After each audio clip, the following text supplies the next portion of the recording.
Et donc vous avez une contradiction entre la théorie et la mesure. Qu'est-ce que vous faites?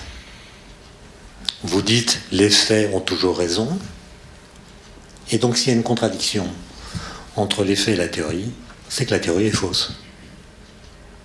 Et les physiciens de partir dans d'autres directions théoriques pour décrire les interactions par d'autres modes mathématiques, par d'autres pistes. Je ne vais pas entrer dans les détails.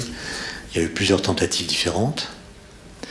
Jusqu'à ce que trois jeunes gars, 25 ans, qui s'appellent Peter Higgs, François Englert et Robert Brout, se disent « Souvenons-nous de Galilée. Le pari de la physique, c'est qu'on peut expliquer le réel par l'impossible. » Et donc il se pourrait que nos équations du modèle standard soient justes.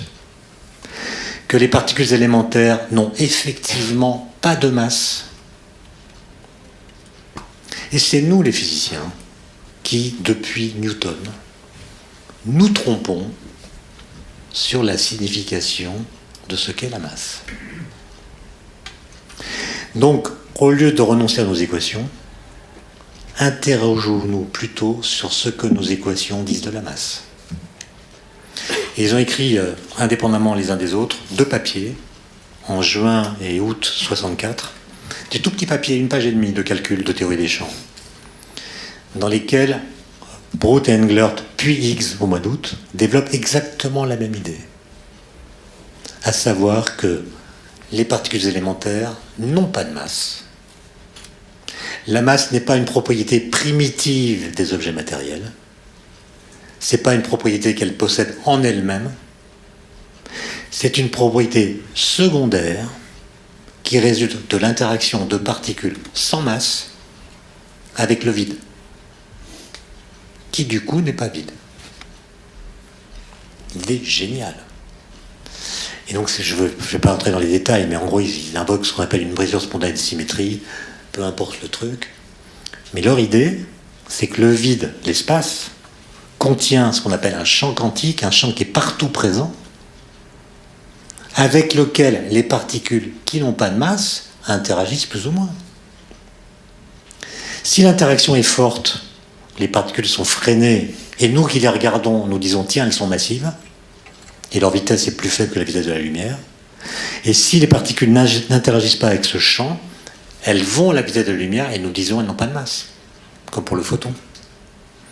Donc on peut prendre une métaphore, mais les métaphores, il faut toujours s'en méfier, parce que quand on prend une métaphore, il faut dire pourquoi on la prend, et il faut dire ce qui, dans la métaphore, nous trompe. Donc la métaphore que j'aime prendre, c'est celle du champ scalaire, du champ de Higgs, comme on l'appelle, qui serait un champ de neige. Vous avez de la neige partout présente, avec une hauteur de neige qui est la même en tout point de l'espace. Et les particules sont des objets sans masse qui ont des skis plus ou moins bien fartés. Donc les particules qui ont des skis bien fartés glissent sans frottement, elles n'ont pas de masse apparente. Celles qui ont des skis mal fartés frottent, et nous qui les regardons, nous leur attribuons une masse. Et donc au lieu de dire, comme on le dit depuis 3 siècles, qu'il y a une identité philosophique consubstantielle entre la matière et la masse, au motif qu'on ne peut pas imaginer ce que serait de la masse qui ne serait pas incarnée en particules, de même qu'on ne peut pas imaginer ce que seraient des particules qui n'auraient pas de masse. Pour nous, matière et masse, c'est la même chose. Une sorte de confusion, même entre 3 termes qui seraient masse, substance, matière. Pour nous, c'est 3 choses quasiment confondues. Et bien là, on a une découverte philosophique négative qui vient de la physique, qui nous dit non, le lien entre matière et masse n'est pas un lien de consubstantialité. Et donc, ce qu'on appelle la masse, aujourd'hui, depuis 1 an, depuis qu'on a découvert la particule qui va avec, c'est simplement une mesure de la mauvaise qualité du fartage des skis des particules. C'est quelque chose qui mesure leur interaction avec le vide, c'est pas du tout quelque chose qu'elles possèdent en elles-mêmes.